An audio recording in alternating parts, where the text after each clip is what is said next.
the importance of leveling in construction, tools, and how to use them.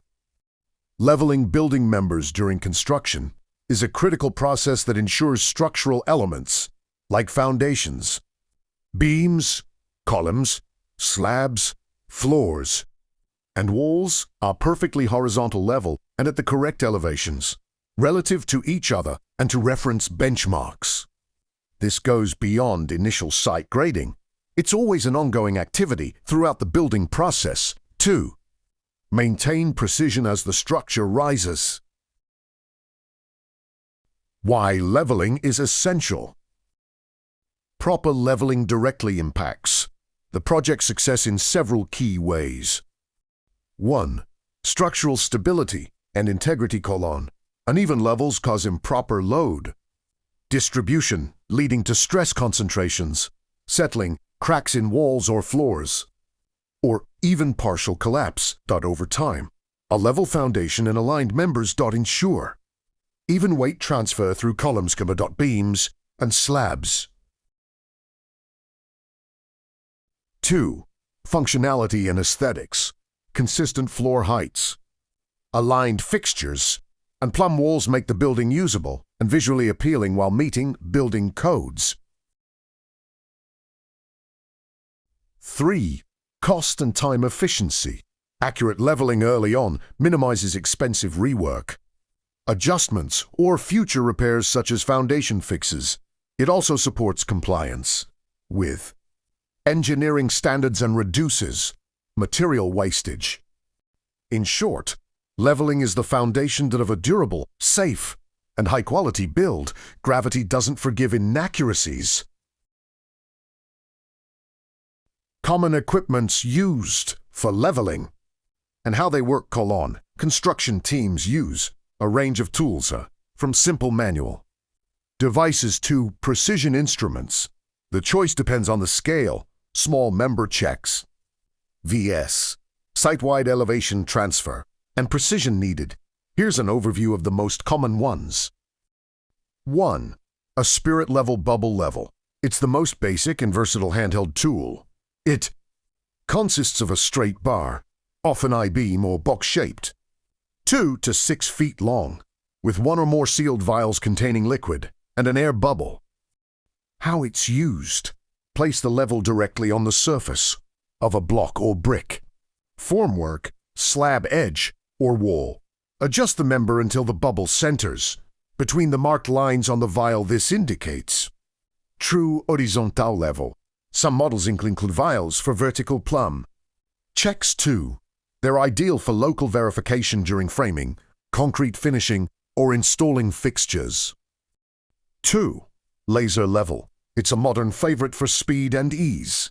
It projects a visible red or green laser beam, line, or it has a reference plane.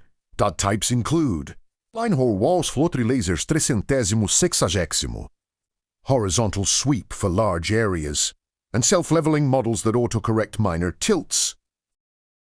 How they are used. Mount on a tripod or surface at a reference height. Turn it on.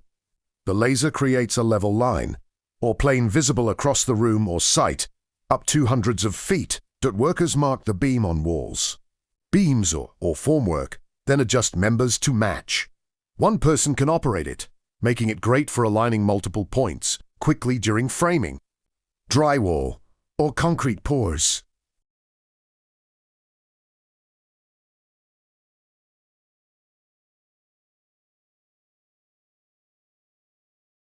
3. Optical levels. Builders levels, dumpy levels, or automatic levels. These surveying instruments use a telescope for precise elevation measurements over longer distances. They mount on a tripod and pair with a graduated leveling staff, rod, automatic self-leveling. Models are common on sites because they compensate for small setup errors via an internal pendulum. How they are used. Set up the tripod over a known benchmark point and roughly level it using foot screws and bubble vials. Sight through the telescope to a staff held vertically at the target member. Read the staff's measurement against the CRO SAS to calculate height differences. Transfer levels by repeating at multiple points and adjusting formwork or shoring until elevations match the design. Excellent for foundation work, floor slabs, or multi-story height control. 4. Water levels, hose pipe levels. It is a simple, low-tech option colon. A long clear hose, often 10 feet, partially filled with water. It works on the principle that water seeks its own level. How they are used. Fill the hose with water, leaving air space at ends. Hold or attach one end at a reference height on one building member. The water level at the other end automatically matches horizontally. Mark the level across distant points, for example, opposite walls or beams. It's reliable for 1 or 2-person use over irregular terrain, where lasers might struggle, though less precise for very long spans. Other advanced tools like digital levels electronic readouts or total stations exist for complex projects, but the above cover most building construction needs. Teams often combine tools, for example, optical for initial benchmarks, laser for daily alignment, and spirit levels for final checks. In practice, leveling starts with benchmarks from a surveyor, then repeats at each stage: excavation, formwork, pouring, framing. Regular checks prevent small errors from compounding. With today's self-leveling tech, the process is faster and more accurate than ever, but the core principle remains. Precision equals longevity. If you're on a site or planning a build, always calibrate tools and double-check readings for the best results. Thanks for watching. Be blessed.